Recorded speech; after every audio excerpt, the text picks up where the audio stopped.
Hello বন্ধুরা, উড়ান সিরিয়ালের আজকের এপিসোডে পূজারিনীদের গাড়ি থেকে নামিয়ে দিয়েই মহারাজের চোখ তো কপালে। গেটের দিকে তাকাতেই মহারাজ দেখে সোমনাথের পাশেই পূজারিনীর ছবি। মহারাজ একবার ছবির দিকে তাকায় তো একবার পূজারিনীর দিকে তাকায়। মহারাজ পুরো হা হয়ে গেছে। মহারাজ পূজারিনীকে বলে, তার মানে আপনিই কনে? আজ আপনারই বিয়ে? আপনি কি নিজের জন্য আর কোনো ছেলে জোটাতে পারলেন না? শেষ অবধি এই ছেলেকেই আপনি বিয়ে করতে যাচ্ছেন? পূজারিনী বলে, আপনি আমাদের পারিবারিক ব্যাপারে এত কথা বলছেন কেন বলুন তো? আপনি ভাড়াটা নিন আর এখান থেকে চলে যান। তখনই পূজারিনীর বোন রিয়া মহারাজকে বলে, এই নিন আপনার ভাড়া। মহারাজ বলে, তুমি তোমার কাছে টাকাটা রেখে দাও বোন, আমার ভাড়া নেওয়ার কোনো প্রয়োজন নেই। আপনি জানেন না আপনি কোন ছেলেকে বিয়ে করছেন। পূজারিনী বলে, দেখুন আপনার ভাড়াটা নিন, আপনি এখান থেকে চলে যান তো, আর কোনো কথা বলবেন না।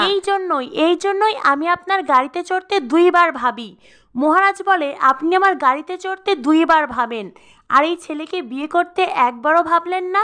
ঠিক আছে, আপনার ভাগ্যে যা আছে আপনার সঙ্গে তাই হবে। আপনার কপাল নিয়ে আপনি থাকুন, আমি আর কিছু বলতে চাই না। পূজারিনী বলে, আপনার ভাড়াটা তো নিয়ে যান। মহারাজ বলে, আমার ওই ভাড়ার প্রয়োজন নেই, ভাড়াটা বরং আমি আপনাকে আপনার বিয়ের উপহার স্বরূপ দিয়ে গেলাম।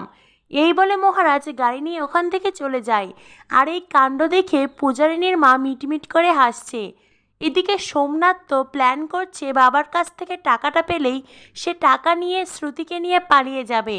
আর শ্রুতি প্ল্যান করছে সোমনাথের থেকে যে করেই হোক টাকাটা হাতিয়ে নিয়েই বয়ফ্রেন্ডকে নিয়ে পালিয়ে যাবে।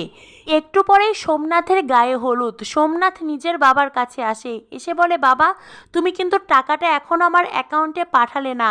আচ্ছা তুমি তো একটু পরে টাকাটা আমাকে দেবেই, তাহলে এখন পাঠালে কি ক্ষতি? মহারাজের বাবা বলে, আমি যখন তোকে একবার কথা দিয়েছি তখন আমি নিজের কথা রাখবো।